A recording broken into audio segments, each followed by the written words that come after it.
اقبال نے کہا ہے کہ ہم سب کی آبرو اور عزت نام مصطفیٰ سے ہے، اور مسلمان کے دل کا اگر کوئی درد ہے تو وہ صرف مقام مصطفیٰ ہی ہے۔ یعنی رسول کریم صلی اللہ تعالیٰ علیہ وسلم کے متعلق اگر کوئی بھی بات ہو تبھی مسلم کا دل دکھتا ہے، درد کرتا ہے، باقی دوسری چیزوں میں مسلمان کا دل اتنا ہلکا نہیں ہے کہ رونے لگ جائے۔ آبروئے ما ز نام مصطفیٰ است، درد دل مسلم مقام مصطفیٰ است۔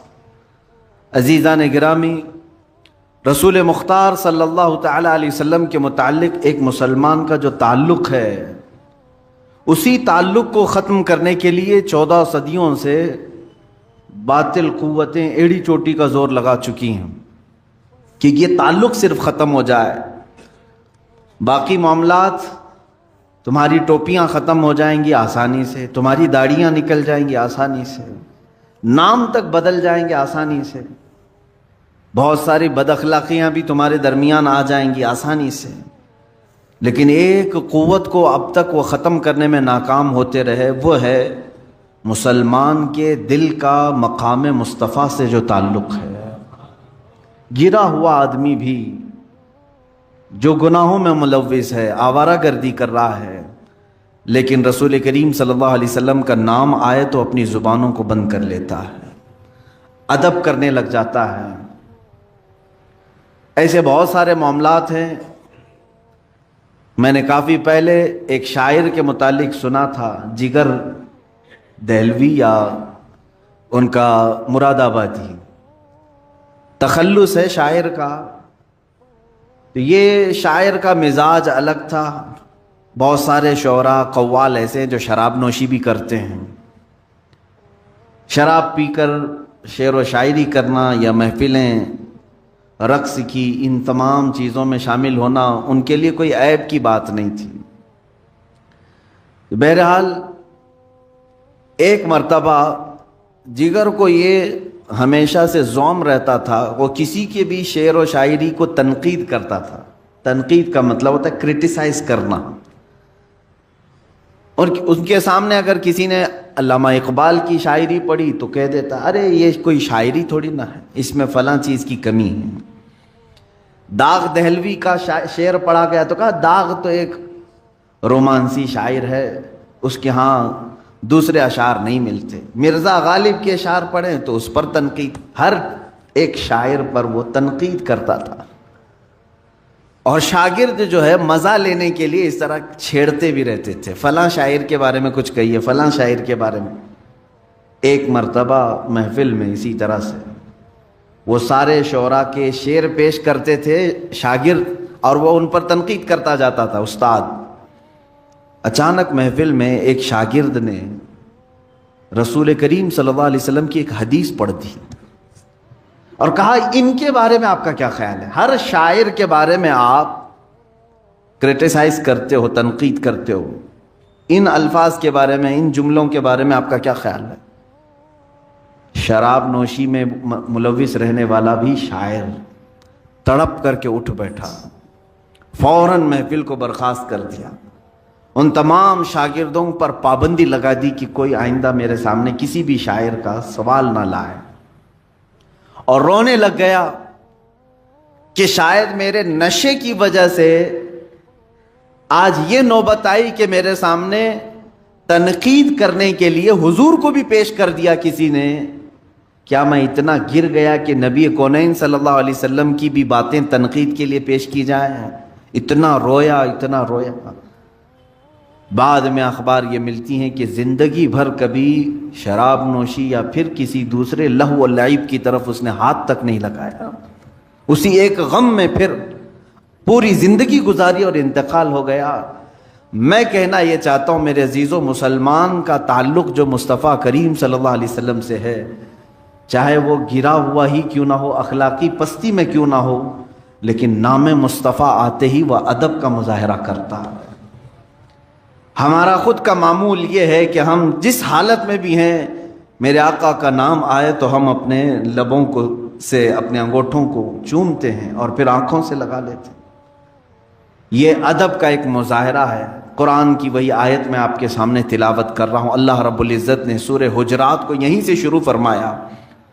رب ذوالجلال فرماتا ہے اے ایمان والو اللہ اور اس کے رسول کے آگے نہ بڑھنا، اللہ اور اس کے رسول کے آگے نہ بڑھو، اللہ سے ڈرتے رہو۔ دوسری آیت ہے جو آج بھی حضور اکرم صلی اللہ علیہ وسلم کی جالیوں پر لکھی ہوئی مزار مقدس کے سامنے، یا ایھا الذین آمنوا لا ترفعوا اصواتکم فوق صوت النبی، اے ایمان والو نبی کی آواز پر اپنی آوازیں بلند مت کرنا۔ ولا تجہروا لہ بالقول کجہر بعضکم لبعض، اور جیسے آپس میں ایک دوسرے کو پکارتے ہو ایسے نبی کو کبھی مت پکارنا۔ تم کسی کو بھی پکارتے ہو اے احمد، اے عبداللہ، اس طرح کبھی یا محمد نہ کہو، حضور کا نام لے کر کے اس طرح آپس میں جیسے دوسروں کو پکارتے ہو اسے نہ کرو، بلکہ حکم دیا گیا کہ جب بھی پکاریں تو یا رسول اللہ کہیں، یا حبیب اللہ کہیں، یا نبی اللہ کہیں، ان کے القابات سے پکارو، نام لے کر کے پکارنے کو منع کیا گیا۔ یہ بارگاہ رسالت مآب صلی اللہ علیہ وسلم کا ادب کوئی اور نہیں، خود خدائے قدیر و جبار سکھا رہا ہے۔ یہ آیت جو نازل ہوئی تھی وہ ایک صحابی کے متعلق، ثابت بن قیس رضی اللہ تعالیٰ عنہ، کانوں سے ان کو کم سنائی دیتا تھا، اونچا سننے کی عادت تھی، اور جس کے کانوں میں عذر ہو وہ تھوڑا بلند آواز سے بولتا ہے۔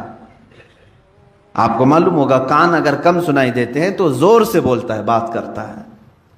حضرت ثابت بن قیس، یہ قیس بن ثابت، یہ حضور اکرم صلی اللہ علیہ وسلم کی مجلس میں بیٹھے ہوتے، اور جب کوئی بات ان کو سمجھ میں نہ آتی یا سنائی نہ پڑتی تو زور سے پوچھتے یا رسول اللہ صلی اللہ علیہ وسلم کیا کہا آپ نے؟ حضور دوبارہ ارشاد فرماتے۔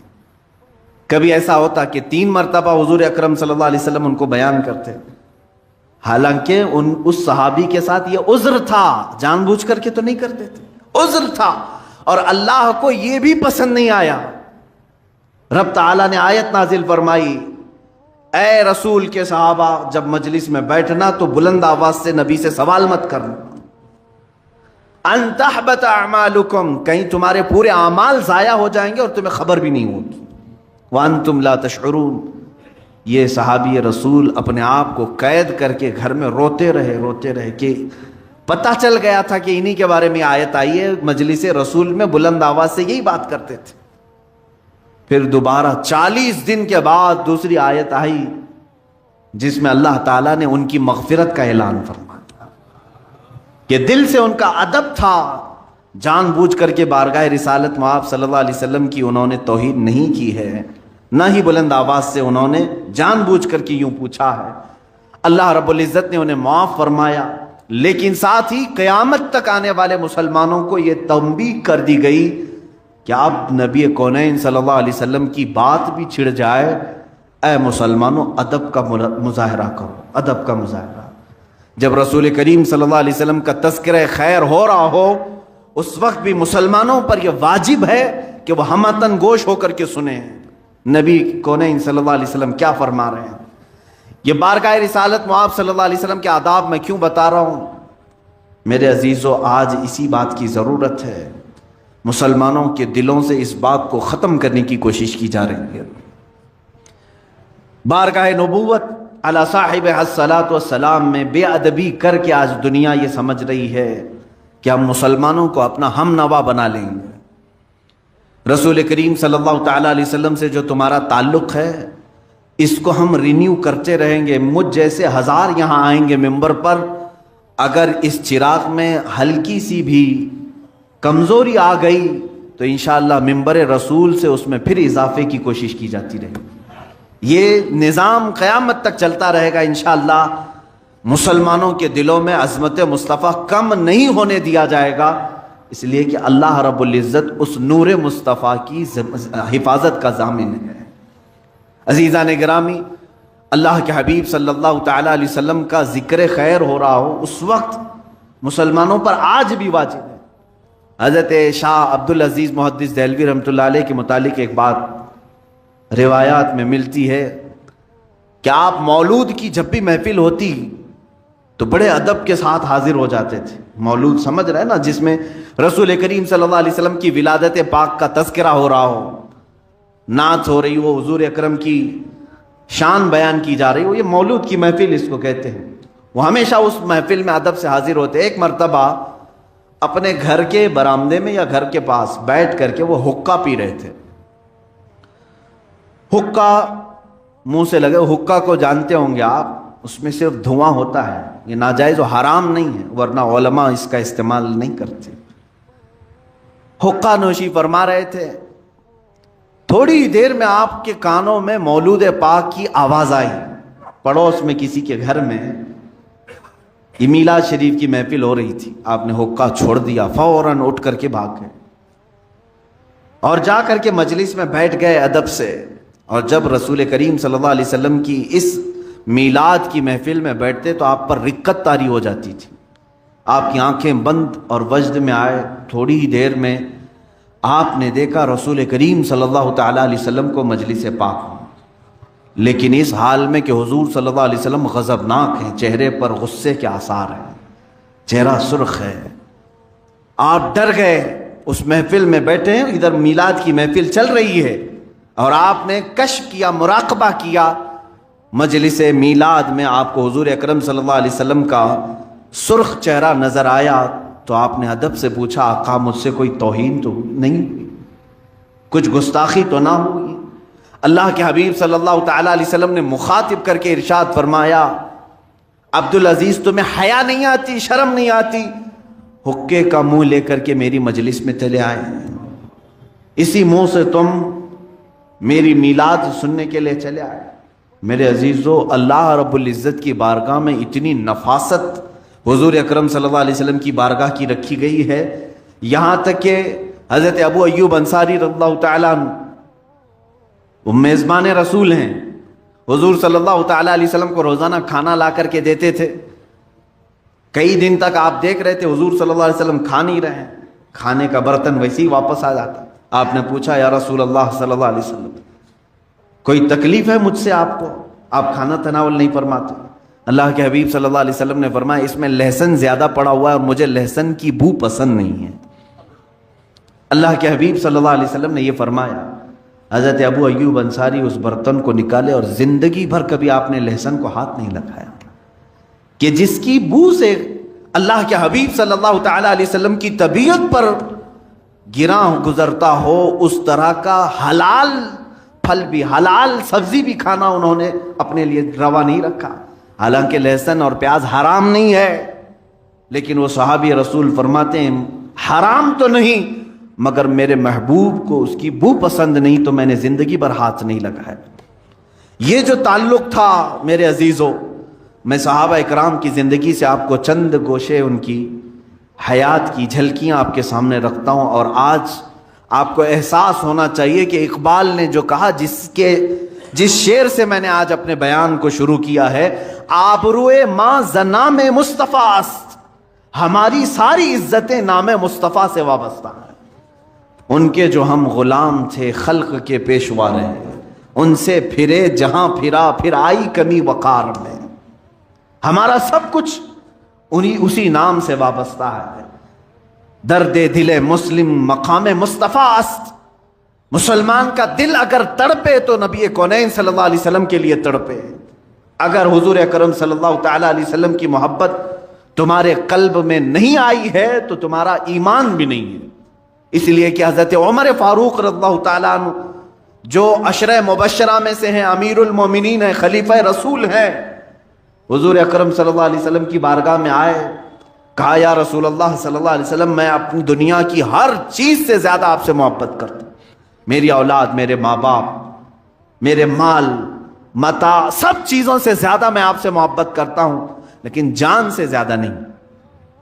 حضور اکرم صلی اللہ علیہ وسلم نے فرمایا، عمر تمہارا ایمان مکمل نہیں ہوا. کس کو کہا جا رہا ہے؟ عمر ابن خطاب رضی اللہ تعالیٰ عنہ کو. تمہارا ایمان مکمل نہیں ہوا. اسی دن حضرت عمر فاروق رضی اللہ تعالیٰ عنہ نے عرض کیا، آقا اگر اس سے ایمان ناقص رہتا ہے تو آپ گواہ ہو جائیں، آج سے میں اپنی جان سے زیادہ آپ سے محبت کرتا ہوں. جان سے زیادہ محبت کرنا یہ ایمان کی علامت ہے. لا یؤمن احدکم حتی اکون احب الیہ من والدہ وولدہ والناس اجمعین. میرے آقا فرماتے ہیں تم میں سے اس وقت تک کوئی مومن نہیں ہوگا جب تک وہ اپنی اولاد سے، اپنے ماں باپ سے اور تمام انسانوں سے زیادہ مجھ سے محبت کرنے نہ لگے، اس وقت تک وہ پورا مومن نہیں ہو سکتا. آج ہمیں پرکھ کر دیکھنے کی ضرورت ہے کیا ہمارے اندر وہ ایمان ہے کمال کو پہنچا ہوا. ہم ہمارے بچوں کو ہاتھ لگانے سے کس طرح سے چڑ جاتے ہیں. ہمارے ماں اور ہمارے باپ کی شان میں اگر کوئی گستاخی کرے تو ہم اس کے ساتھ کیا معاملات کرتے ہیں، کیا سلوک کرتے ہیں، یہ سب کو معلوم ہے. اس کا مطلب یہ ہے کہ ہم اپنے رشتہ داروں پر آئی ہوئی کوئی بھی آفت کو برداشت نہیں کرتے. تو یہاں ایمان کو پرکھنے کی ضرورت ہے. نام مصطفیٰ پر اگر کسی نے کیچڑ اچھالا اور تم خاموش رہے تو اس کا مطلب ہے کہ ایمان کمال کو پہنچا ہی نہیں ہے. ایمان کسی کا کمال کو پہنچا نہیں ہے. جب تم اپنے ماں باپ پر کوئی بھی آفت برداشت نہیں کرتے تو اس کا مطلب ہے کہ نبی کو ابھی ماں باپ سے کم چاہتے ہو، اپنی اولاد سے کم چاہتے ہو. تمہارے مال کے متعلق اگر کوئی تانا مارے تو تم اس کا جواب دیتے ہو. اس کا مطلب ہے کہ نبی کونین صلی اللہ تعالی علیہ وسلم سے ابھی مال سے کم محبت کرتے ہو. عزیزان گرامی وقار، میں سب کی بات نہیں کر رہا ہوں.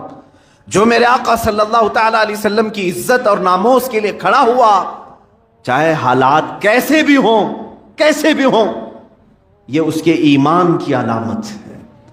میں آج یہاں سے بیان کر رہا ہوں، مجھے ضرور معلوم ہے کہ جمعہ کا یہ مجمع اگرچہ مسجد میں محدود لوگ ہوتے ہوں، لیکن اس بیان کو ریکارڈ کر کے میں پوری عالم اسلام نہیں بلکہ پوری دنیا کو یہ پیغام دینا چاہتا ہوں. آبروئے ماں زنام مصطفیٰ، ہماری آبرو مصطفیٰ کریم صلی اللہ علیہ وسلم کے نام سے ہے. اور اگر تم نے اس طرف انگلی اٹھائی تو پھر ہمارا زمین پر جینا بھی بیکار ہے، ہم جواب دے کر کے رہیں گے. آج فرانس کی گورنمنٹ بھی خاموش بیٹھی ہے چارلی ہیبڈو نام سے، جو گستاخانہ خاکے بنانے کے لیے پوری دنیا میں اعلانات ہو رہے ہیں. یہ جان بوجھ کر کے ہوتے ہیں. رسول کریم صلی اللہ تعالی علیہ وسلم کے کارٹون بنانا ہے، اور اس کو یہ کیا کہہ رہے ہیں؟ یہ آزادی رائے ہے، یہ فریڈم آف سپیچ جس کو کہتے ہیں. ہر ایک کو آزادی ہے، کسی کے بھی آزادی. تم آپس میں ایک دوسرے کے حلیے بناؤ، اللہ اور اس کے رسول کو اپنی آزادی کا نشانہ ہرگز نہ بناؤ. یہاں کوئی آزادی نہیں ہے.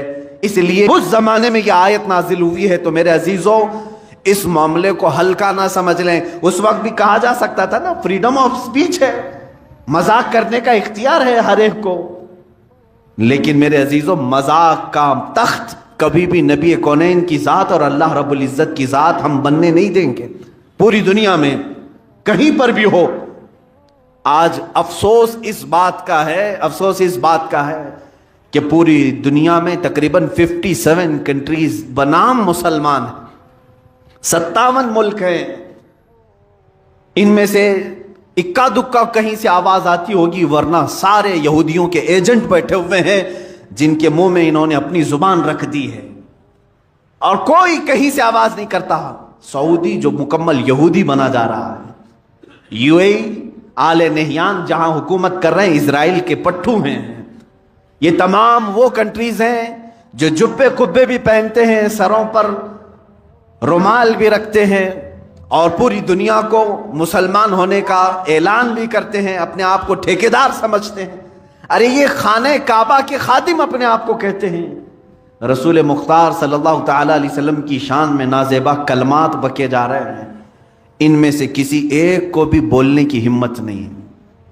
حد تو یہ ہے، ابھی چند دنوں پہلے خانہ کعبہ میں، مسجد حرم میں، جو دنیا کے تمام مسلمانوں کا قلب سمجھا جائے، دل سمجھا جائے، وہاں کے منبر سے مسجد حرم کا امام لوگوں میں خطبہ یہ دے رہا ہے کہ اے مسلمانوں، اسرائیل سے تعلقات اچھے ہونے چاہیے یہودیوں سے، اس لیے کہ یہ بھی نبی کی سنت ہے. یہ کہاں سے بات ہو رہی ہے؟ اب خانہ کعبہ سے، حرم مکہ سے بات ہو رہی ہے. یہ بکے ہوئے لوگ ہیں. اے مسلمانوں، اب پہچانو. میں آپ کو ایک بات بتانا چاہوں گا، آپ لوگ یہ پہلے سے علماء پر تانا مارتے تھے، جب بھی کبھی یہاں سے سنی مسلمان مکہ مکرمہ جاتے ہیں، ان بدبخت وہابی علماء کے پیچھے نماز پڑھنے کا دل نہیں کرتا تھا، تو لوگ ہمیں پکڑ کر کہتے لاکھوں لوگ نماز پڑھ رہے ہیں، یہ ایک تم اپنی 1.5 انچ کی الگ مسجد بناؤ گے، ایک جماعت الگ لے کر کے تم نماز پڑھو گے؟ تمہیں ابھی ان کے کرتوت نہیں معلوم، ان کے کارنامے نہیں معلوم میرے عزیزوں۔ یہ وہی ائمہ حرم ہیں جہاں پر یہ مسجد حرم میں امامت کرنے والے اماموں میں سے ایک امام نے پی ایچ ڈی کی ہے اس بات پر کہ رسول اللہ کے ماں باپ جہنم میں ہیں، ان کی پی ایچ ڈی ہوئی ہے اس بات پر، یہ تھیسس لکھ رہے ہیں اس بات پر۔ معاذ اللہ رب العالمین، آج پوری دنیا دیکھ رہی ہے اور سن رہی ہے، اگر عربی نہیں آتی تو ٹرانسلیشن سن کر کے دیکھو، مسجد حرم سے خطبہ دینے والا امام پورے مسلمانوں کو خطبہ دیتا ہے، یہ نہیں کہ مسجد حرم کے صرف مسلمانوں کو، پوری دنیا میں یہ لائیو سنا جاتا ہے اور پہنچایا جاتا ہے، اور وہاں سے یہ تنبیہ کی جا رہی ہے کہ اسرائیل سے تعلقات استوار ہونا چاہیے۔ یہ بولی کس کی؟ جو تخت پر بیٹھا ہوا ظالم نمرود ہے، اس نے جیسا کہا ویسے ہی امام بولنا پڑتا ہے۔ مسجد نبوی کا امام بھی وہی بولے گا، مسجد حرم کا امام بھی وہی بولے گا، اور جو بادشاہ کے خلاف جائے گا وہ جیل میں جائے گا۔ کئی علماء کو انہوں نے جیل میں ڈالا بھی، ہو بہو یہی حال امارات میں ہے، مصر میں ہے اور بحرین میں ہے۔ یہ سب وہ کنٹریز کے نام میں لے رہا ہوں جن کو بنام مسلم سمجھتے ہیں۔ ایک بات یاد رکھ لینا، ہزاروں نہیں، لاکھوں نہیں، کروڑوں کی بھی بھیڑ ان کے ساتھ ہو، کبھی بھیڑ سے امپریس نہ ہونا، اس لیے کہ حق کی علامت بھیڑ نہیں ہے، حق کی علامت محبت مصطفیٰ ہے، حق کی علامت ناموس رسالت ہے، وہ چاہے ایک کے ساتھ ہو وہی حق پر ہے، لاکھوں اگر بھیڑ کہیں اور ہو۔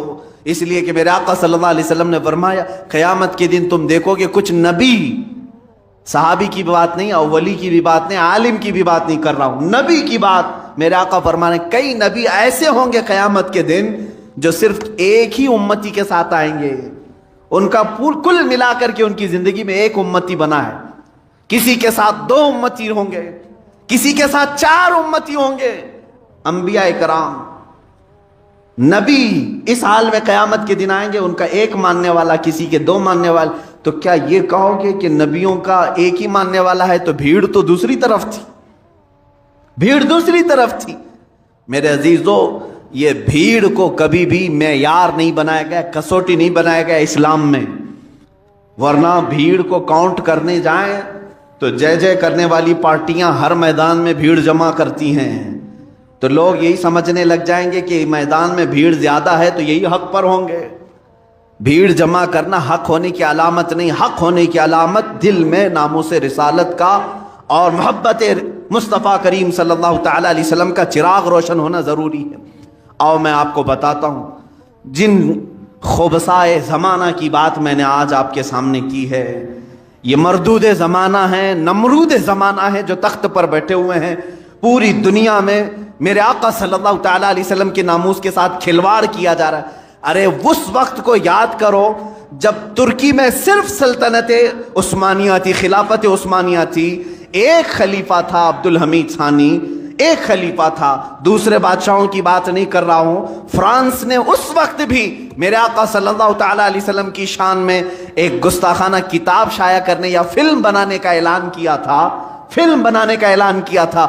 تنہا خلیفہ عبد الحمید ثانی نے اعلان کیا تھا مسلم امہ کے لیے کہ اگر فرانس نے یہ فلم بنانے کی کوشش کی تو پھر ہم اس کو منہ توڑ جواب دیں گے، ہم اپنے تمام سفارتی تعلقات ختم کریں گے۔ اور اسی اثنا میں صرف ایک اعلان پر تمام فوجی اپنی پریڈ میں شامل ہو چکے تھے۔ فرانس اس چیز سے اتنا گھبرایا کہ 100 سال ہو گئے آج تک وہ فلم کی طرف دوبارہ نہیں گیا۔ تنہا ایک خلیفہ تھا، یہ 100 سال پہلے کی بات کر رہا ہوں۔ آج 57 ملکوں میں یہ تخت پر بیٹھے ہوئے ہیں نامرد قسم کے بادشاہ، جن کے زبانوں میں ان یہودیوں نے اپنی زبان رکھ دی ہے، اپنی بولی رکھ دی ہے۔ حیرت کی بات ہے، اتنے سالوں سے جو فلسطین کے نادان بچوں کو قتل کرنے والا اسرائیل، یہودیوں کا مرکز، بیت المقدس کو ہمیشہ کے لیے فنا کرنے کے خواب دیکھنے والا اسرائیل، جس کو آج تک مسلم کنٹریز نے قبول نہیں کیا تھا. یہ 1948 میں آ کر انہوں نے ملک بنانے کا اعلان کر دیا، زبردستی قبضہ کر کے فلسطینیوں پر، اور تقریباً پورا فلسطین قبضہ کر لیا. تقریباً اب چھوٹے چھوٹے شہر باقی رہ گئے فلسطینیوں کے. انہوں نے اپنی کنٹری کا اعلان کیا کہ ہماری خود کی یہ کنٹری ہے، اس کا نام اسرائیل رکھا 1948 سے 1948 سے. اور آج 2020 میں پہنچ کر ان کا حال یہ ہو گیا کہ انہوں نے اپنے پرانے وعدے ساری چیزیں توڑ کر کے بیت المقدس جہاں ہے وہاں اپنا کیپٹل بنانے کا اعلان کیا.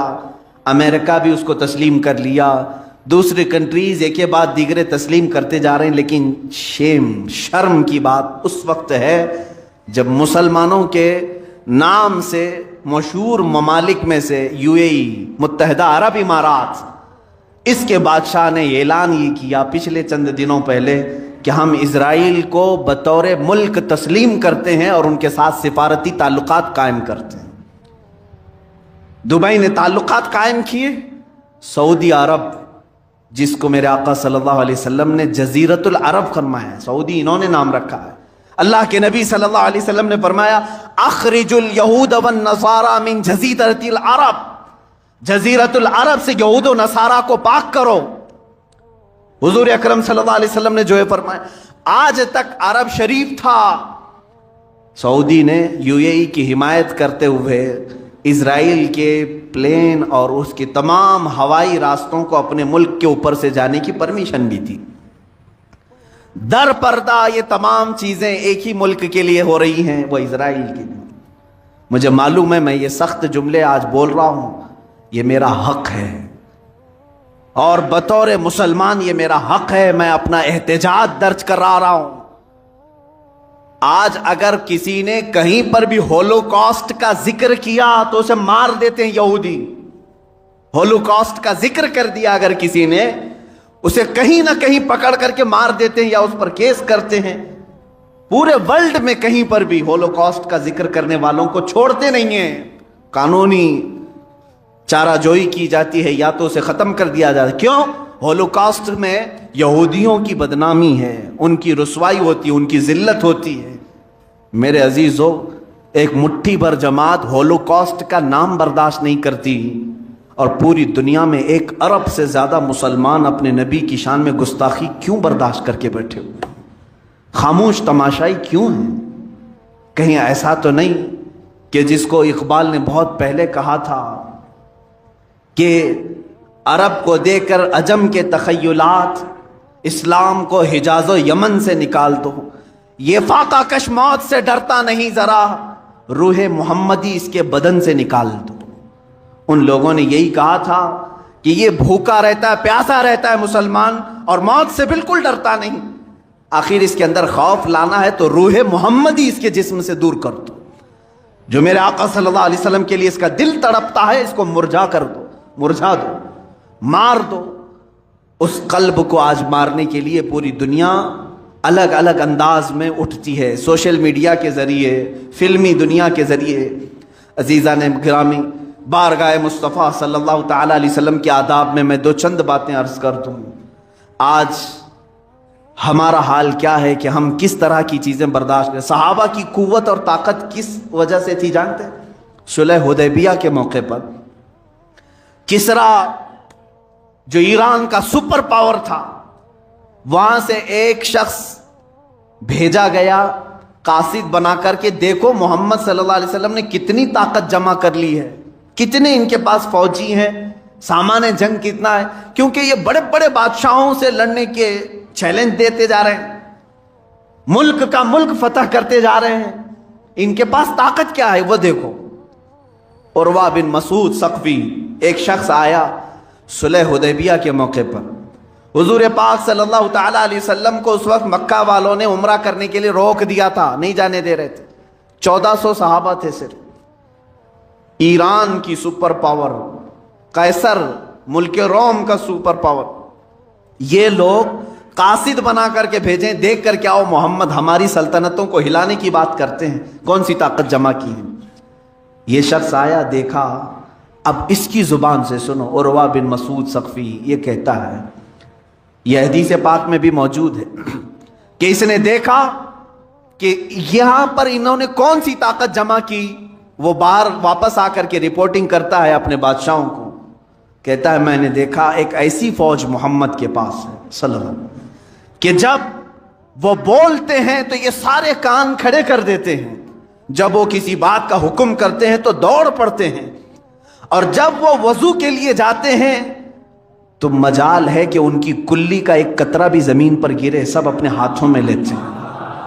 صحابہ کا یہ ماحول دیکھ کر کے اس نے بتایا. اللہ کے نبی صلی اللہ علیہ وسلم کے متعلق وہ کہہ رہا ہے, قاصد میں دور سے دیکھتا رہا محمد صلی اللہ علیہ وسلم وضو کے لیے کلی کر رہے ہیں اور صحابہ اپنے ہاتھ پھیلائے, اپنے دامن پھیلائے ہیں. وہ کلی کا پانی ان کے ہاتھوں میں آتا, دامن میں آتا, اور سب اپنے چہروں پر لگا لیتے تھے, ایک قطرہ بھی زمین پر گرنے نہیں دیتے تھے. اور وہ واپس آ کر کے کسرا سے کہا میں نے بڑے بڑے بادشاہوں کے ہاں فوج کو بھی دیکھا ہے لیکن ایسی دیوانگی کسی کے ہاں نہیں دیکھی. پوچھا انہوں نے کہ کیا طاقت جمع کی ہے, انہوں نے کہا چھوڑو ان سے لڑنے کی بات ختم کرو, محمد صلی اللہ علیہ وسلم کو وہ تمہارے حوالے کبھی نہیں کریں گے. کہا کیوں نہیں کریں گے؟ ارے میاں وہ ان کی کلی کا قطرہ زمین پر گرنے نہیں دیتے, ان کے خون کا قطرہ کہاں سے گرنے دیں گے؟ وہ صحابہ ہیں جو رسول کریم صلی اللہ تعالی علیہ وسلم کے زبان پاک سے نکلے ہوئے قطرے بھی زمین پر نہیں گرنے دیتے تھے. تب اللہ رب العزت نے ان کی شان میں قرآن میں آیتیں نازل فرمائی, اور وہ نہتے ہوتے تھے, پیروں میں چپل نہیں ہے, ہاتھوں میں تلوار نہیں ہے. غیبی طاقت ایسی ہوتی کہ وہ لکڑی ہاتھ میں لے لے تو وہی تلوار بن جائے, گھوڑے اگر سمندر میں دوڑائیں تو خشک راستہ بن جائے, اگر وہ درندوں کے پاس آئیں تو وہ درندے ان کے فرمانبردار بن جائیں. یہ ساری طاقت و قوت خدا کی طرف سے غیب سے انہیں ملی ہوئی تھی, صرف اس لیے کہ ان کا یہی قول تھا جس کو اقبال نے کہا ہے آبروئے ماں نام مصطفیٰ. ان کا یہ نعرہ تھا ہماری کل آبرو نام مصطفیٰ سے ہے. وہ جیتے مرتے تھے صرف رسول کریم صلی اللہ تعالی علیہ وسلم کی عزت کی خاطر. عزیزان گرامی وقار, صلح حدیبیہ کا موقع, جنگ احد کی بات دیکھ لیں. اللہ کے نبی صلی اللہ تعالی علیہ وسلم کے دفاع میں ایک صحابی کھڑے ہیں. اس وقت جنگ کا پانسا پلٹ گیا تھا, کفار مکہ بھاری پڑ گئے تھے, جیتی ہوئی جنگ شکست میں آ گئی تھی, بڑے سخت حالات تھے احد کے میدان میں, اور مسلسل تیر حضور کی طرف برسا رہے تھے کفار, نشانہ کر رہے تھے. ایک صحابی کھڑے ہیں حضور کے ڈیفنس میں, ان کے جسم پر 80 تیر چبھے ہوئے تھے, لیکن مجال ہے کہ وہ ہٹیں حضور کے سامنے سے. ہر تیر جسم پر آتا رہا, یہاں تک کہ ایک تیر سیدھے ان کی آنکھ میں گھس گیا اور ان کی آنکھ کا پتلا باہر آ گیا, اور وہ اسی طرح سے اپنے ہتھیلی میں آنکھ کا پتلا لے کر کھڑے ہیں, لیکن مجال ہے کہ وہاں سے ٹس سے مس ہو, اس لیے کہ انہوں نے اپنی زندگی کو وقف کیا تھا میں دفاع رسول کے لیے ہوں, ناموس رسالت کے پہرے کے لیے ہوں. تبھی تو اللہ تعالیٰ نے ان کو غیبی قوت عطا کی تھی. اس کے باوجود اللہ کے حبیب صلی اللہ تعالی علیہ وسلم کے چہرے اقدس پر ایک ظالم کافر نے لوہے کی ٹوپی سے مار دیا. لوہے کی ٹوپی ہوتی تھی جو جنگوں میں پہنی جاتی تھی, وہ پھینکا. رسول کریم صلی اللہ علیہ وسلم کے چہرے پاک پر وہ آ کر لگی. اس کے 2 دانت تھے لوہے کے, وہ سیدھے حضور اکرم صلی اللہ تعالی علیہ وسلم کے رخساروں سے, گال میں سے اندر داخل ہو کر کے دانتوں میں چلے گئے, اور وہ لوہے کی خود نکل نہیں رہی تھی. وہ دانت جو تھے وہ نہیں نکل رہی تھی, کاڑیاں جس سے دانت ہل گئے تھے. صحابہ کرام بے قرار تھے. جانتے ہیں وہ منظر اگر میں اس کی عکاسی کروں, حدیث کی اوراق پڑھتے پڑھتے میری آنکھیں بھیگ گئی تھی. صحابہ ٹوٹ کر کے میرے آقا کے پاس آئے. صدیق اکبر کہتے ہیں یا رسول اللہ, میں یہ دانت کے یہ کاڑیاں میں نکال دوں گا, یہ کڑیاں میں نکال دوں گا. حضرت عمر ہیں, حضرت عثمان ہیں, اور دیگر صحابہ ہیں, وہ لوگ کسی نہ کسی طرح سے یہ رسول کریم صلی اللہ تعالی علیہ وسلم کے رخسار میں چبھے ہوئے ان کڑیوں کو نکالنا چاہتے ہیں. کس حالت میں جانتے ہیں؟ کس حالت میں؟ ان صحابہ میں سے ہر ایک کے جسموں پر بڑے بڑے تیر چبھے ہوئے ہیں, وہ تیروں کے ساتھ حضور کے ساتھ کھڑے ہیں. کسی کو اپنے جسم کا تیر نکالنے کی فکر نہیں, رخسار رسول پر لگی ہوئی کڑیاں نکالنے میں وہ بے قرار ہیں. اسی اسنا میں ایک صحابی حضرت ابو عبیدہ بن جراح رضی اللہ تعالی, حضرت صدیق اکبر کو پیچھے کرتے ہیں، کہتے ہیں ابو بکر آپ پیچھے ہٹ جاؤ، اس لیے کہ یہ جو کڑیاں ہیں یہ نکالنے جائیں گے تو حضور کے 2 دانت تو شہید ہو جائیں گے، حضور کے 2 دانت شہید ہو جائیں گے۔ حضرت ابو بکر صدیق نے کہا تو نکالنا تو ہوگا ورنہ یہ زہر پیدا کر سکتا ہے۔ حضرت ابو عبیدہ بن جراح آئے، اجازت مانگی، یا رسول اللہ صلی اللہ علیہ وسلم مجھے نکالنے کی اجازت ہے۔ کیسے نکالا جانتے ہیں؟ رخساروں میں چبھی ہوئی کڑیوں کو اپنے دانتوں سے پکڑ کر کھینچنے لگے، ہاتھ سے نکال سکتے تھے، دانتوں سے پکڑ کر کھینچنے لگے۔ جب دانتوں سے کھینچا آپ نے تو حضور صلی اللہ علیہ وسلم کے 2 دانت شہید ہوئے، ساتھ ہی حضرت ابو عبیدہ بن جراح کے 4 دانت ٹوٹ گئے، ان کے دانت ٹوٹ گئے۔ جب وہ کڑی کھینچ کر کے نکالے ان کے دانت بھی ٹوٹے۔ اس کے بعد وہ کھڑے ہو کر کے مسکراتے ہیں، کہتے ہیں ابو بکر میں نے آپ کو صرف پیچھے اس لیے ہٹایا کہ ہاتھ سے نکالتے تو ہمارے ہاتھ کو تو کچھ نہیں ہوتا لیکن رسول پاک کے دانت شہید ہو جاتے ہیں۔ میں نے اپنے دانتوں سے اس لیے نکالا کہ حضور پاک صلی اللہ علیہ وسلم کے اگر 2 دانت جائیں تو پھر ہمارے منہ میں کسی کے دانت ہونا ہی نہیں چاہیے، ہم سلامت کیسے رہیں۔ جب میرے دانت گر گئے تو مجھے اللہ رب العزت کی ذات پر یہ یقین ہوا کہ مولا تبارک و تعالیٰ مجھے معاف فرمائے گا کہ میرے بھی کفارے کے طور پر دانت گئے ہیں۔ وہ صحابہ کی الفت تھی میرے عزیزوں، وہ صحابہ کی الفت تھی، ان کے بارگاہ مصطفیٰ کے جو لگاؤ ہیں، یہ آداب ہیں، یہ آج دہرانے کی ضرورت ہے۔ امت بھول چکی ہے ان معاملات۔ حضرت ابو ایوب انصاری رضی اللہ تعالیٰ میزبان رسول ہیں، سب کو معلوم ہے، جب مدینہ حضور تشریف لائے تو اونٹنی حضرت ابو ایوب کے گھر پر رکی۔ فیصلہ یہی ہوا تھا کہ جہاں اونٹنی رکے گی وہاں پر حضور آرام کریں۔ ابو ایوب انصاری رضی اللہ تعالیٰ عنہ یہ وہ صحابی ہیں جن کو حضور کی میزبانی کرنے کا شرف حاصل ہے۔ 2 منزلہ گھر تھا، ایک نیچے ایک اوپر۔ حضور صلی اللہ تعالیٰ علیہ وسلم جیسے تشریف لائے، حضرت ابو ایوب انصاری نے کہا حضور آپ کو جو پسند ہے وہ آپ قبول فرما لیں۔ اللہ کے حبیب صلی اللہ علیہ وسلم نے فرمایا میں نیچے کا حصہ پسند کرتا ہوں۔ لوگ ملنے والے آتے جاتے رہیں گے، تقریباً 7 یا 8 مہینے تک میرے آقا کا قیام ان کے گھر پر رہا ہے۔ ملنے والے آتے جاتے رہیں گے، مجھے نیچے رہنے دو۔ نیچے اللہ کے حبیب صلی اللہ علیہ وسلم رہنے لگے۔ حضرت ابو ایوب انصاری اور ان کی زوجہ اوپر گئے، جاتے ہی بے قراری آ گئی۔ اللہ کے حبیب صلی اللہ علیہ وسلم نیچے آرام فرما ہیں اور ہم اوپر کیسے سوئیں؟ پوری چھت پر سوتے نہیں تھے، کونے میں دبک کر بیٹھے رہتے تھے، پوری رات بیٹھے ہوتے۔ وہ کہتے کہ یہ ادب کے خلاف ہے، اللہ کا حبیب زمین پر سو رہا ہو اور میں پہلے منزلے پر کیسے سو؟ نہیں سوتے تھے، پوری رات اس طرح سے کونے میں بیٹھے رہتے۔ ایک دن ان کے گھر میں پانی کا مٹکا مٹی کا تھا، ٹوٹ گیا، پانی بہہ گیا چھت پر۔ چھپرے کی چھت ہوتی تھی، جانتے ہیں حضرت ابو ایوب انصاری کے ہاں ایک ہی کمبل تھا، ایک ہی لحاف تھا، وہ پورا لحاف انہوں نے پانی میں بھگو دیا، جو کپڑے تھے وہ پھاڑ پھاڑ کر پانی میں بھگو دیا، جمع کر لیا۔ سخت ٹھنڈیوں کی راتیں تھی، اسی لحاف کو شوہر اور بیوی دونوں اوڑھ کر کے صبح تک بیٹھے رہے، صرف اس لیے کہ پانی کا ایک قطرہ بھی میرے مصطفیٰ کی ذات پر نہ جائے۔ اللہ کے حبیب صلی اللہ علیہ وسلم کی نیند میں خلل نہ آنے پائے۔ یہ مقام مصطفیٰ صحابہ اکرام سے سیکھو میرے عزیزوں۔ ان دلالوں سے کیا سیکھو گے جو آج حکومت کے تخت پر بیٹھے ہیں، جن کو نام مصطفیٰ کی کوئی قدر نہیں۔ اسی لیے سرکار مفتی اعظم ہند رضی اللہ تعالیٰ عنہ نے اعلان کیا تھا مدینہ طیبہ میں، تیرے حبیب کا پیارا چمن کیا برباد، الہی نکلے یہ نجدی بلا مدینے سے۔ اللہ ان کی دعا قبول کرے، ان ظالموں کو جزیرۃ العرب سے دور کرے۔ آج دل روتا ہے میرے عزیزوں، رسول کریم صلی اللہ تعالیٰ علیہ وسلم کی عظمت پر حملے کرنے والے وہ لوگ ہیں جو ٹڈی دل ہیں، ان کے ہاں کوئی ہمت نہیں۔ اگر مسلم دنیا صرف اور صرف ایک بار ان سے یہ کہہ دے کہ اللہ کے حبیب صلی اللہ تعالیٰ علیہ وسلم کے لیے ہم جان بھی فدا کرتے ہیں، ہم اپنے ہر جمعہ کے خطبے میں یہ کہتے ہیں الا لا ایمان لمن لا محبت لہ، اس کا ایمان ہی نہیں جس کے سینے میں ان کی محبت نہیں۔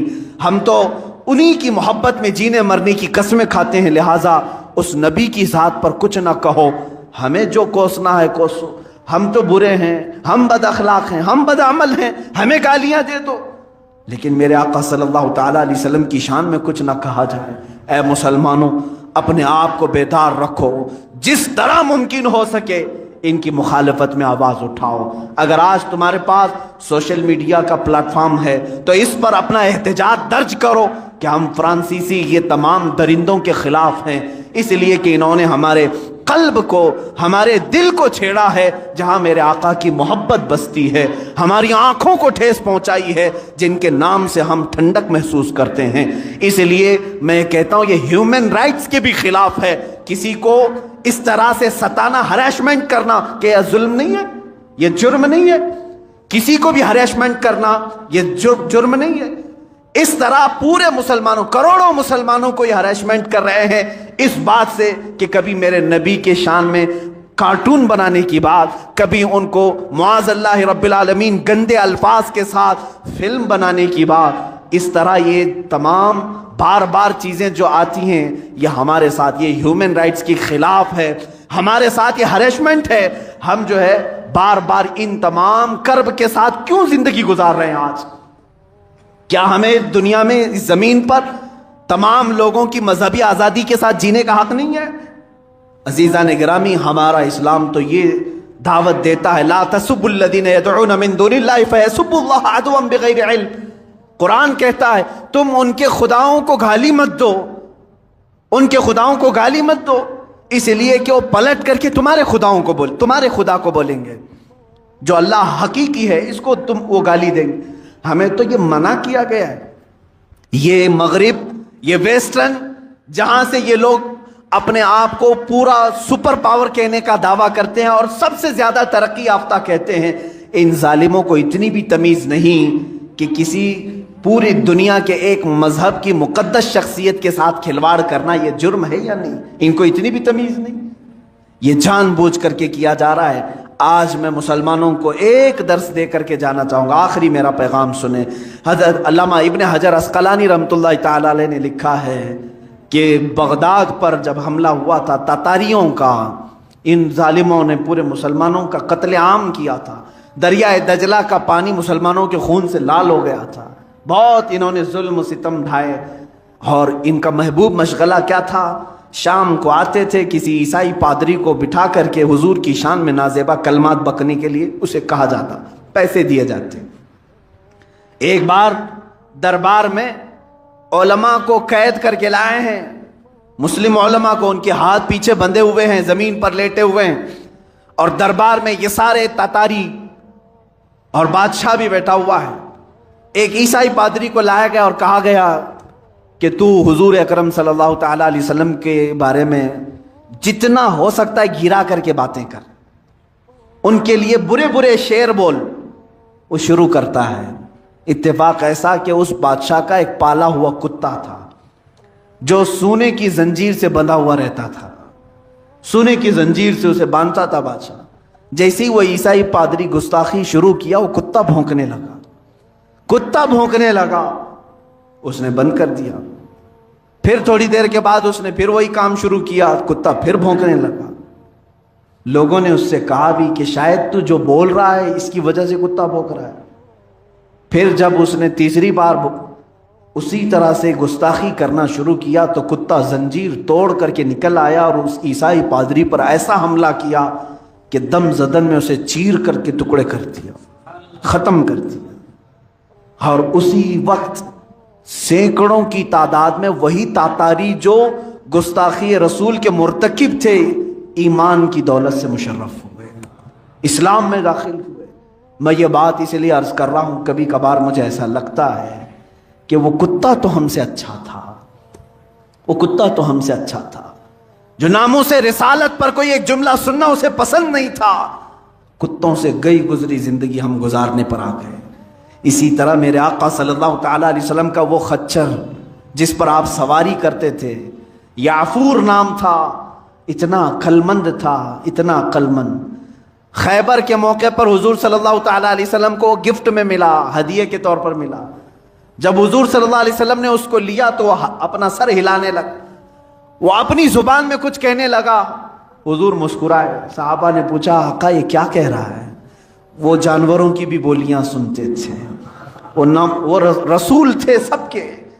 اللہ کے حبیب صلی اللہ علیہ وسلم فرماتے ہیں یہ خچر مجھ سے کہہ رہا ہے کہ یا رسول اللہ صلی اللہ تعالی علیہ وسلم، میں اس نسل کا گدھا ہوں، میں اس نسل کا خچر ہوں کہ میرے باپ میرے دادا سب وہ خچر تھے کہ جن کے اوپر انبیاء اکرام نے سواری کی تھی، انبیاء نے سواری کی، اور ان کی نسل کا میں آخری خچر ہوں، اور نبیوں میں سب سے آخری آپ، سب سے آخری آپ ہیں۔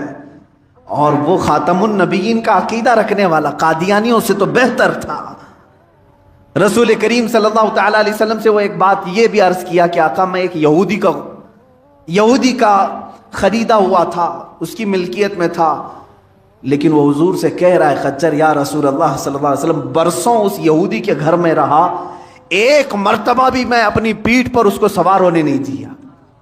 حضور پاک صلی اللہ تعالی علیہ وسلم سے کہہ رہا ہے جب بھی وہ سوار ہونے کی کوشش کرتا میں اسے گرا دیتا تھا، اس لیے کہ مجھے یہ یقین تھا کہ میری پیٹھ کسی رسول کے لیے رکھی گئی ہے۔ اسی یافور کو دیکھیں، جب میرے آقا صلی اللہ تعالی علیہ وسلم کا وصال ہوا، اللہ کے حبیب صلی اللہ تعالی علیہ وسلم جب کسی صحابی کو بلانا ہوتا تو اسی یافور کو بھیجتے تھے خچر کہ جاؤ عثمان بن عفان کو بلا لاؤ، جاؤ عمر ابن خطاب کو بلا لاؤ۔ یہ سیدھے اسی صحابی کے گھر جاتا، ان کے دروازے کو اپنے سر سے ٹھوکتا، دروازہ کھلتا، وہ اپنی دم سے اشارہ کرتا، صحابہ سمجھتے کہ رسول کا بلاوا آیا ہے، حضور کا قاصد بن کر کے صحابہ کے گھر جاتا۔ لیکن میرے عزیزو اس کے قلب میں، اس کے دل میں جو عظمت مصطفیٰ تھی وہ یہ، صحابہ کرام فرماتے ہیں حضور صلی اللہ تعالی علیہ وسلم سے ریلیٹڈ ہر چیز سے ان کو محبت تھی۔ جب میرے آقا کا وصال ہوا، انتقال ہوا، اس دن سے لے کر کے 3 دن تک اس یافور نے نہ گھاس کا ایک پتا کھایا، نہ کھانا پانی، کچھ بھی نہیں، کسی چیز کو منہ نہیں لگاتا تھا۔ اگر کوئی چیز کھانے کے لیے اس کے سامنے پیش کر دی جاتی اپنے پیروں سے ہٹا دیتا تھا۔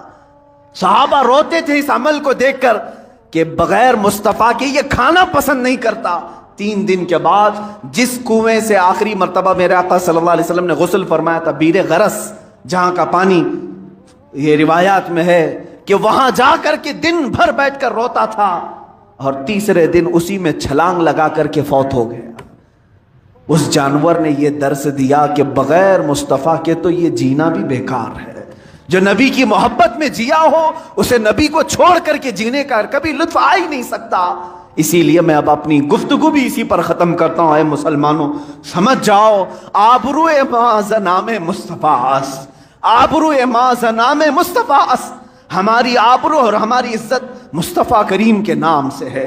درد دل مسلم مقام مصطفیٰ اس، اگر دل درد کرے تو صرف مصطفیٰ کے لیے کرے۔ اسی لیے قرآن نے بھی ہمیں یہی تاکید کی ہے کہ جو رسول دے دیں وہ لے لو، جو رسول منع کر دیں اسے چھوڑ دو۔ افسوس ہے ہم اللہ کے حبیب صلی اللہ علیہ وسلم کی محبت کے دعوے کرتے ہیں، مجھے شرم آتی ہے اس بات کی کہ جب قبر میں ہمیں بند کر دیا جائے گا اس نبی کونین کے سامنے ہم اپنا چہرہ کیسے کر پائیں گے؟ اگر اللہ کے حبیب صلی اللہ تعالی علیہ وسلم کے سامنے ہو کر ہم سے سوال کر لیا گیا کہ میری عزت پر، میری ناموس پر، میری عزت پر حملے ہوتے تھے اور تو گھر میں بیٹھ کر کے روٹیاں سیکتا تھا، تیرے گھر میں اچھے کھانے پکتے تھے، کبھی تو نے غم کا اظہار بھی نہیں کیا، ہمارے پاس کوئی جواب نہیں ہوگا۔ میں یہاں پر منبر سے یہ کہوں گا، یا رسول اللہ، یا آقائی و مولائی و ملجائی، ہمیں جتنی طاقت اللہ نے دی ہے ہم یہاں سے ادا کرنے کی کوشش کرتے ہیں۔ سرکار ہم غلاموں میں طرز ادب کہاں، سرکار ہم کمینوں میں طرز ادب کہاں، ہم کو تو بس تمیز یہی بھیک بھر کی ہے، ہم کو تو بس تمیز یہی بھیک بھر کی ہے۔ گندے نکمے کمین مہنگے ہیں کوڑی کے تین، کون ہمیں پالتا تم پہ کروڑوں درود، بے ہنر و بے تمیز۔ یا رسول اللہ، ابھی وہ امی فدا کا یا رسول اللہ، آج ہم وہ حق ادا نہیں کر سکتے آپ کے دفاع کا، ہم سن کر کے خاموش رہ جاتے ہیں اس لیے کہ طاقت سے بے بس ہے۔ یا رسول اللہ، ہم آپ کی بارگاہ میں دعائی صرف اس بات کی لگاتے ہیں، بے ہنر و بے تمیز کس کو ہوئے ہیں عزیز، ایک تمہارے سوا تم پہ کروڑوں درود کر کے تمہارے گناہ مانگے تمہاری پناہ، تم کہو دامن میں آ تم پہ کروڑوں درود۔ یا رسول اللہ ابی و امی فدا، ہمارے گناہوں پر، ہمارے خطاؤں پر، ہماری تمام گناہ غلط کاریوں پر آپ ہمیں سزا کا اعلان نہ فرمائیں۔ سرکار صرف رحمت کی آس ہے، صرف رحمت کی آس ہے، صرف رحمت کی آس ہے۔ میرے آقا ہم گنہگاروں پر آپ رحم فرمائیں، اور اللہ کی بارگاہ میں دعا کرتا ہوں اے کریم خدا اس مردود اور ملعون پر تو بے شمار لعنت فرما جو تیرے حبیب پاک کی کردار کشی کرنے کی کوشش کرتا ہے، جو ناموس رسالت پر انگلی اٹھائے۔ اے مولا تو ہمیشہ کے لیے اس کو عبرت کا نشان بنا دے، رہتی دنیا تک کے لیے اس کو ذلیل و رسوا کر دے۔ اے کریم خدا تو اپنے تمام تر عذابات اس پر نازل کر جو تیرے حبیب پاک کی گستاخی کا مرتکب ہو۔ تو ہمارے اللہ کے رسول صلی اللہ علیہ وآلہ وسلم ہمیں ملاحظہ فرما رہے ہیں، کیسے دیکھ رہے ہیں؟ یہ ان کی اپنی شان کے مطابق دیکھ رہے ہیں۔ کیسے حاضر ہیں؟ یہ اپنی شان کے مطابق۔ بلکہ ایک بات اور یہاں پر عرض کر دوں، حالانکہ میرا عنوان وہ نہیں ہے، لیکن ایک بات عرض کرنا چاہتا ہوں۔ وہ لوگ بھی مانتے ہیں، ہم لوگ بھی مانتے ہیں۔ ایک بات آپ سے کہنا چاہتا ہوں، جسے ہم نکیرین کہتے ہیں، یعنی منکر اور نکیر کہتے ہیں، وہ تو دو ہی فرشتے ہیں، منکر اور نکیر دو ہی فرشتے ہیں۔ لیکن اللہ اکبر، 9:10 کے اندر، 9:10 پر ایک ہی تاریخ میں پالی میں جو مردہ دفن ہوا اس کی قبر میں بھی وہی آ کر سوال کر رہے ہیں، اسی ٹائم میں جودھپور میں جو دفن ہوا اس کی قبر میں بھی وہی سوال کر رہے ہیں، ممبئی میں جو دفن ہوا اس کی قبر میں بھی وہی سوال کر رہے ہیں۔ آپ سے پوچھنا چاہتا ہوں، یہ نکیرین ہیں لیکن اسی وقت میں بیک وقت میں اتنی جگہ پر موجود ہیں۔ یہ میرے اللہ کی قدرت ہے کہ ایک وقت میں اس نے اتنی جگہ پہ پہنچا دیا۔ اندازہ فرمائیں جو فرشتے میرے محبوب کے صدقے میں پیدا ہوئے ہیں تو ان لوگوں کی طاقت اور قوت کا یہ عالم ہے، تو آمینہ کے لال کی قوت کا عالم کیا ہوگا؟ چلے ٹھیک ہے، اگر اس میں کوئی تعویل کر سکتے تو اگلی بات کرتے ہیں۔ جو نکالا گیا تھا مردود وہ تو شیطان ایک ہی ہے، جسے رجیم قرار دے کر کے نکالا گیا تھا وہ تو ایک ہی ہے۔ پھر قرآن کی تلاوت کے وقت یہ کیوں پڑھتے ہیں اعوذ باللہ من الشیطان الرجیم؟ آخر یہ کس کے لیے پڑھتے ہیں؟ اس لیے کہ قرآن پڑھنے جا رہے ہیں، شیطان آ کر کے ورغلائے نہ، شیطان وسوسہ نہ ڈالے۔ اسی لیے تو شیطان سے اللہ کی پناہ طلب کی جاتی ہے۔ اللہ اکبر، آپ اندازہ فرمائیں تو اس وقت تلاوت ہو رہی ہے کہ کس عقیدے سے ہو رہی ہے کہ شیطان ورگلا نہ دے، شیطان بہکا نہ دے۔ وہ جو ایک مردود ہے یہاں تلاوت کرنے والا پالی میں تلاوت کر رہا ہے، اس کو بھی ورگلانے کے لیے آئے گا۔ وہی اسی وقت میں جودھپور میں تلاوت ہو رہی ہے، وہاں بھی ورگلانے کے لیے آئے گا۔ اندازہ فرمائے میرے اللہ کی شان ہے، جب مردودوں کو اتنی طاقت عطا کرتے ہیں تو پھر محبوب کو کتنی عطا کر سکتے ہیں۔ لیکن یہ نصیب کی بات ہے، نصیب کی بات ہے، نصیب کی بات ہے۔ کوئی مردود کے لیے مان رہا ہے اور ہم تو محبوب کے لیے بھی مانتے ہیں، اور اللہ نے جس کو دیا اس کے لیے مانتے، ہم بھی مردود کے لیے بھی مانتے ہیں، کیونکہ ہم اللہ اکبر یہ دیکھتے ہیں دراصل مردود میں اس کی کوئی خصوصیت نہیں ہے، یہ عطا کرنے والے خدا کی قدرت کا عالم ہے کہ وہ جسے چاہے عطا کر دیتا ہے۔ میرے آقا صلی اللہ علیہ وآلہ وسلم کے دیوانوں، چلیں اس میں بھی کوئی تعویل اگر کنتو پرنتو نکال لیں تو قرآن ہی پڑھ لیتے ہیں، قرآن ہی کو دیکھ لیتے ہیں۔ بات حضور کے دیکھنے کی نہیں ہے، اللہ کے دکھانے کی ہے۔ ہم تو ہر چیز میں عقیدہ رکھتے ہیں عطائی کا۔ اللہ اکبر، خود سے کسی میں کوئی طاقت و قوت نہیں ہے، جس کے پاس جو کچھ ہے وہ سب میری اللہ کی عطا ہے۔ لیکن چلیں قرآن ہی پڑھ لیتے ہیں۔ سورۃ النمل کے اندر یہ واقعہ موجود ہے کہ اللہ اکبر، سیدنا سلیمان علیہ السلام نے مسکرایا، تبسم فرمایا۔ عبداللہ ابن عباس رضی اللہ تعالیٰ عنہ فرماتے ہیں حضرت سلیمان نے جب تبسم کیا تو پوچھا تبسم کی وجہ کیا ہے؟ وہ فرماتے ہیں کہ چوٹیوں سے چوٹی کہہ رہی ہے کہ اپنی اپنی دلوں میں گھس جاؤ، کہیں ایسا نہ ہو کہ لاشعوری طور پر لشکر سلیمان تمہیں اپنے پیروں سے کچل دے۔ اللہ اکبر، اندازہ فرمائیں، غور فرمائیں، حضرت سلیمان مسکرا رہے ہیں۔ پورے لشکر میں سے کسی نے نہیں سنا، جنات تھے انہوں نے بھی نہیں سنا، انسان تھے انہوں نے بھی نہیں سنا۔ کس نے سنا؟ سلیمان علیہ السلام نے۔ اور حضرت رئیس المفسرین، سید المفسرین عبداللہ ابن عباس سے لے کر کے علامہ مفتی احمد یار کا نعیمی رحمت اللہ تعالی علیہ تک سب لکھ رہے ہیں کیا؟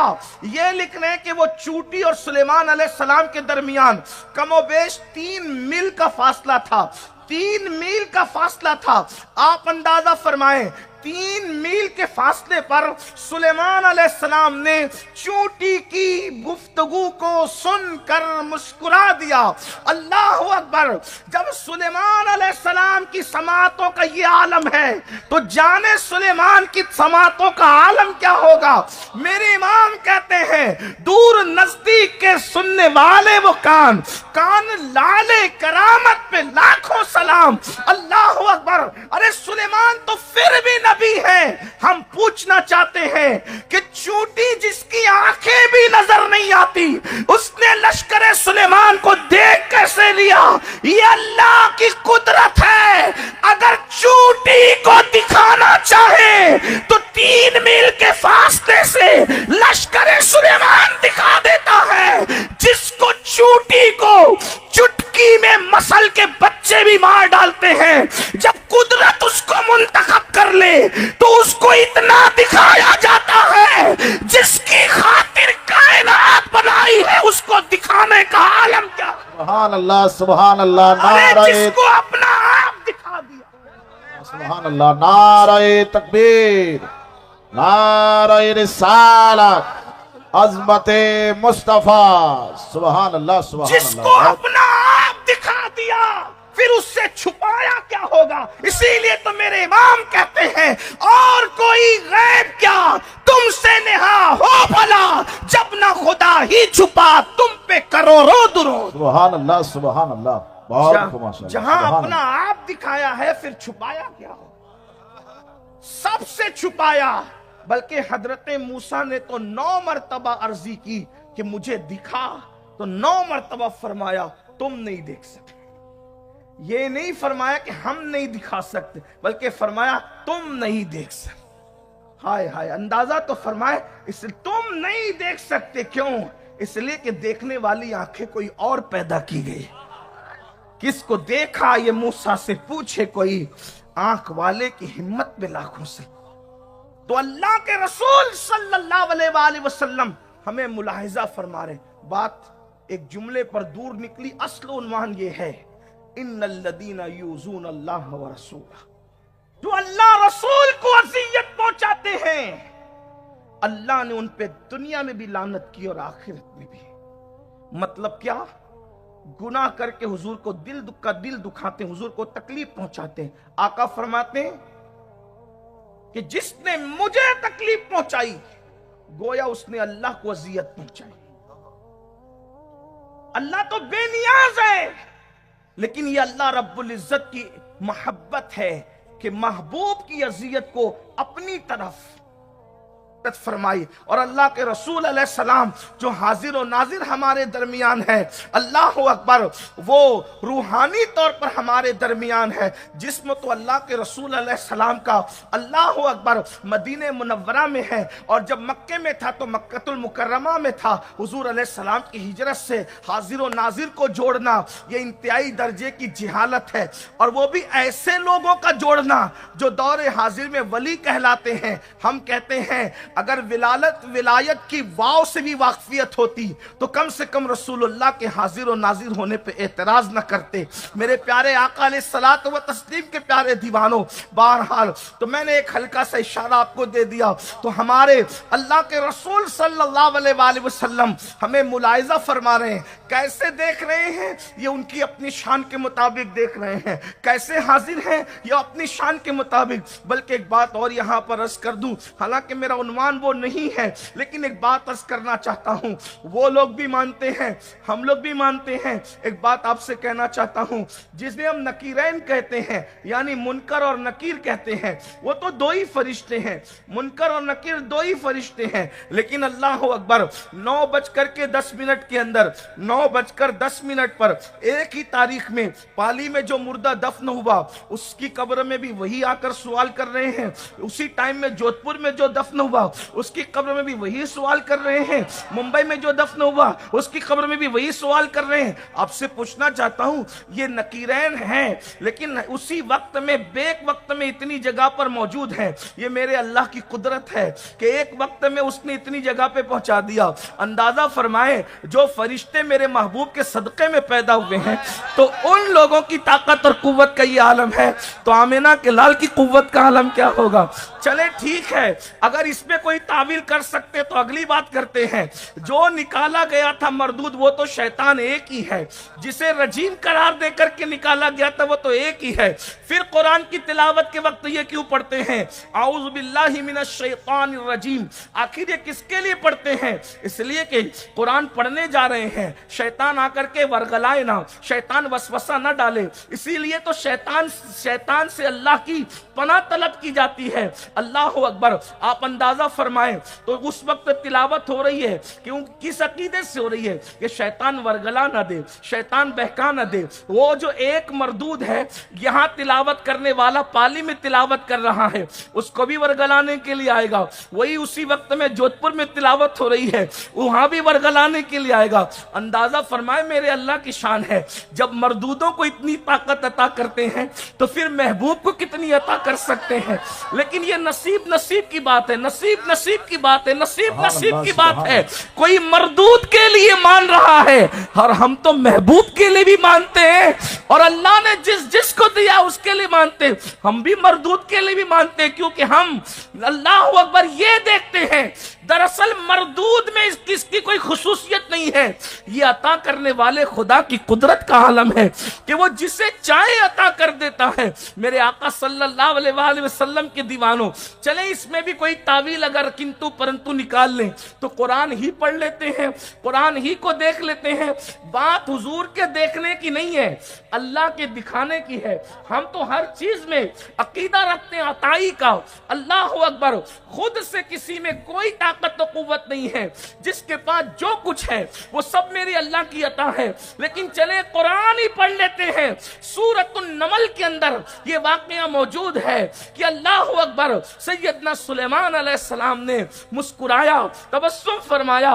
عبداللہ ابن عباس رضی اللہ تعالیٰ عنہ فرماتے ہیں حضرت سلیمان نے جب تبسم کیا تو پوچھا تبسم کی وجہ کیا ہے؟ وہ فرماتے ہیں کہ چوٹیوں سے چوٹی کہہ رہی ہے کہ اپنی اپنی بلوں میں گھس جاؤ، کہیں ایسا نہ ہو کہ لاشعوری طور پر لشکر سلیمان تمہیں اپنے پیروں سے کچل دے۔